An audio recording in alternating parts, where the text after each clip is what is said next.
बिस्मिल्लाहिर्रहमानिर्रहीम। अभी बदकिस्मती से हमारे प्राइम मिनिस्टर नरेंद्र मोदी ने इजराइल को समर्थन दिया है। इनसे और एक्सपेक्ट ही किया जा सकता है, क्योंकि बाज लोगों का कहना है जो शख्स खुद जेनोसाइड करने की कोशिश कर चुका हो। जो गुजरात में नरेंद्र भाई ने किया है वो कोई नहीं कर सकता। जो उन्होंने किया है ना, किसी मुख्यमंत्री ने नहीं किया होगा। जो 20-25 साल से हमारी नजरों में जो लोग थे उनको चुन चुन के मारा है। 3 दिन का मोहलत दिया था, 3 दिन में जो कुछ करना करो। कुछ भी हो, लेडीज हो, बच्चे हो, कुछ भी हो, काटने से हो, कुछ मारो काटो जला दो। एक को प्रेग्नेंट थी, उसको मैं चीज दिया था जेल में। आप बताइए ना, छुड़ाया किसने? बताइए तो, कैसे छुड़ाया? हमको तो जेल से नरेंद्र भाई ने छुड़ाया। उन्होंने वो जेनोसाइड करने वाले ही का ही साथ देगा। कुरान ने तो वाज़े अंदाज से इनकी खबासतों को बयान कर दिया था। लतजिदन्ना अशद्दन्नासी अदावतन लिल्लज़ीना आमनुल यहूदा वल्लज़ीना अशरकू, कि मुसलमान सबसे ज़्यादा दुश्मन उन लोगों को पाएंगे जो यहूद हैं और मुशरिकीन हैं। आज हमें इसका जीता जागता सबूत मिल रहा है।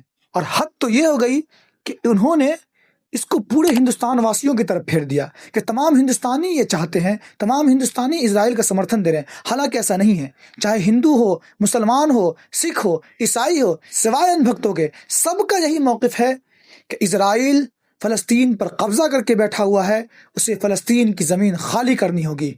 लेकिन मध्य पूर्व के बारे में यह स्थिति साफ है कि अरबों की जिस जमीन पर इजराइल कब्जा करके बैठा है वो जमीन उसको खाली करना होगी। आक्रमणकारी आक्रमण के फलों का उपभोग करे, ये हमें अपने संबंध में स्वीकार नहीं है। तो जो नियम हम पर लागू है वो औरों पर भी लागू होगा।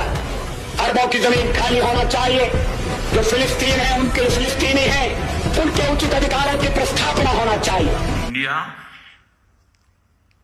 stands with Israel firmly, with full conviction in this moment and beyond.